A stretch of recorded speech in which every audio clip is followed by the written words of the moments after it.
আপনার দাঁতের মাড়ি থেকে কি রক্ত পড়ে? যদি রক্ত পড়ে থাকে এবং এটা সমাধান চান তাহলে এই ভিডিওটি আপনি দেখতে পারেন। আর যদি না পড়ে ভবিষ্যতে যদি এই সমস্যার সম্মুখীন হতে না হয় কি করা দরকার সেজন্য এই ভিডিওতে দেখলে আপনি এটা বিস্তারিত জানতে পারবেন। আসসালামু আলাইকুম, আমি ডাক্তার আনিকা তাবাসসুম। আমি একজন বিডিএস ডেন্টাল সার্জন, কর্মরত আছি ইবাদত ডেন্টাল জোন, ঢাকা। দাঁতের মাড়ি থেকে রক্ত পড়ার সমস্যাটা কম বেশি অনেকেই ফেস করে থাকি। একটা আপেল কামড় দিলাম অথবা একটা পেয়ারা কামড় দিলাম, মাড়ি থেকে রক্ত পড়তে পারে।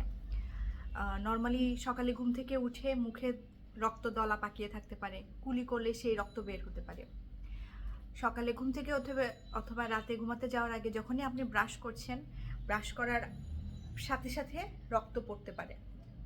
আপনি যখন মুখটাকে জোরে মুখ দিয়ে এভাবে জোরে নিঃশ্বাস নিচ্ছেন তখনও কিন্তু অনেক ক্ষেত্রে রক্ত পড়তে পারে।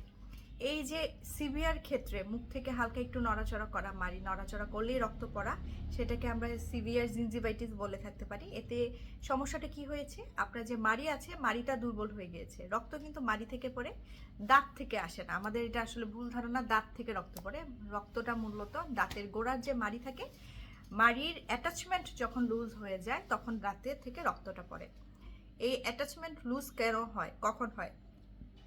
নাম্বার ওয়ান, অনেক বছর আমরা খাওয়া দাওয়া করার পরে দাঁতের ব্রাশটা প্রপারলি করতে না পারলে তখন ছোট ছোট খাদ্য কণা দাঁতের মাড়ির ভেতরে ঢুকে থাকে।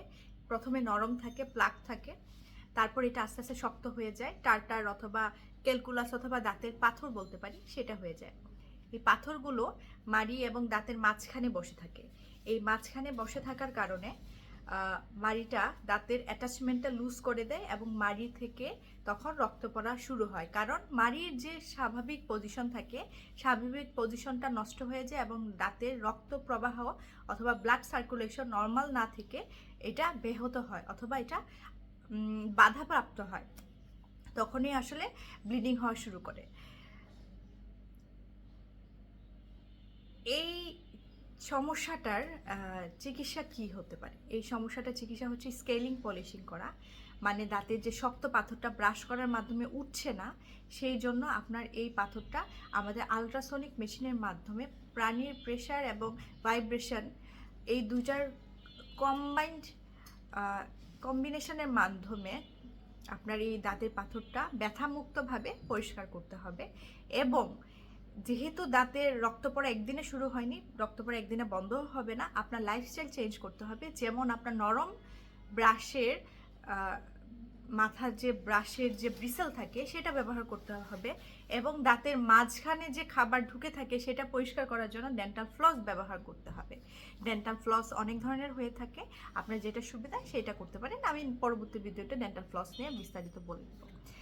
এই জিনিসটা করার পর আপনার রক্ত পড়া 80% কমে যাবে। পাশাপাশি আপনি কুসুম গরম পানিতে লবণ মিশিয়ে কুলকুচি করবেন। এগুলো কিন্তু চিকিৎসা নেওয়ার পর কার্যকরী হবে। আপনি যদি পাথর পরিষ্কার না করে শুধু কুলকুচি করেন, পাথর পরিষ্কার না করে শুধুমাত্র ফ্লসিং করার চেষ্টা করেন, সেক্ষেত্রে কিন্তু আপনার পুরোপুরি চিকিৎসাটা কমপ্লিট হবে না, পুরোপুরি রক্ত পড়া বন্ধ হবে না।